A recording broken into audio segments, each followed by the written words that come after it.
Hi, I'm Sue Erichsen, nurse of 33 years, mother of 4 amazing biological children. I am Mama Sue to about 120 kids in our youth group, and I am Mama Susana in the mountains of Honduras in some villages that I've gone to year after year. I will have to say, when I'm walking down the streets and I first get there, sometimes there's been like 15 to 20 kids come running out, Mama Susana, Mama Susana, hola, hola, Mama Susana. And as the saying goes, I receive and I get so much more than I give. And that is why I've been going back year after year. I graduated in 1979 from the University of Maryland with my BSN degree. And right out of nursing school, I jumped both feet into labor and delivery nursing at Fairfax Hospital. I loved it. It was so exciting. And the next 15 years, I expanded on that. Just every opportunity that came my way, I found out I loved working with the preemies. I loved helping out in the NICU, doing antepartum, high-risk antepartum especially, OB, and then joined the float pool, which expanded my flexibility with my hours so I could do my mission trips, but also my experience into pediatrics, some med-surg. I worked 1 year of ICU, CCU, and ER, and everything that I have done over all this time, my variety of experiences, I feel like has prepared me for the role of being a nurse practitioner, family nurse practitioner, and looking at the whole spectrum. Even as, I will say, as a teenager, I had a what I call my holy discontent, where I felt like there had to be more to life than living in the suburbs of Maryland. I felt like there had to be more to God than what I was experiencing.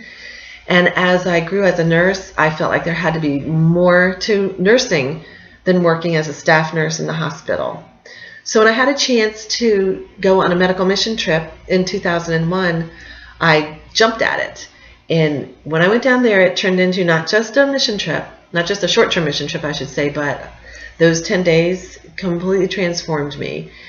I felt like I heard the calling for my life, and I've been going back ever since, sometimes 2 to 3 times a year, to just learn how to minister to the poor, learning how to use medical skills to affect a community so that then they can grow as people and not just be stuck in their disease state and their poverty.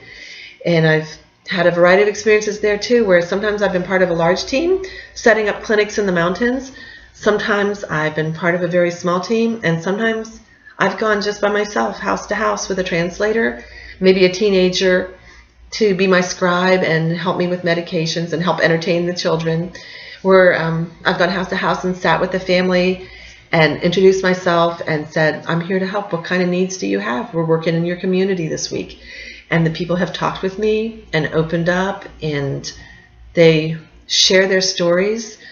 I've had the opportunity to do childbirth lessons with a girl who was 14 years old, had been gang raped and had gotten pregnant and was in a center for abused girls, and got to counsel her as she was going into early labor and talk to her about what to expect, and then love on her, hug her, soothe her anxieties, give her birthing kit for the hospital. 2 months later, go back and see her with her brand new baby, all smiles and wanting to show me her baby.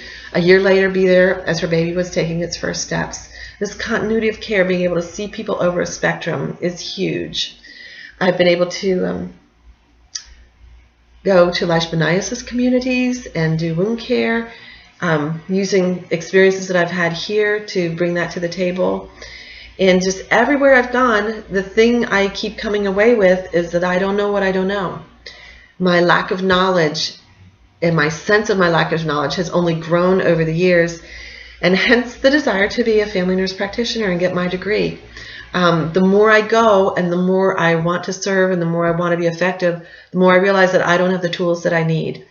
So when I started looking at programs and I came across Georgetown's program, it was like, I felt like when I've gone on a hike, I like backpacking. I feel like when I've gone backpacking and you cross a river and you go around a corner and you, I don't know, go over a little hill, then all of a sudden there's this huge vista that you were not expecting.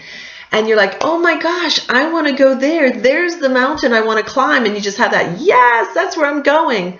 Well, When I saw Georgetown's program with the Jesuit principles, and I read a little bit about St. Ignatius, and I read, what does the term contemplative in action mean? I read all that. I'm like, that is what I want. And I felt like I had found in the nurse practitioner program, being able to do it online and fit with my schedule, I felt like I had found a way for my holy discontent to be met and a way to show me the path to get where I really, really want to go. My biggest challenge is going to be figuring out the technical aspects of this. Learning how to do a video essay has taken me 3 days, but I'm there and I'm learning, and I'm excited about learning, and I'm not afraid to learn new things. It just gets frustrating at times. I am from the era where we did term papers. You wrote them out longhand and then you typed them on your IBM Selectric, and I was excited to have an electric computer. So this will be a challenge for me, but I am looking forward to it. Thank you.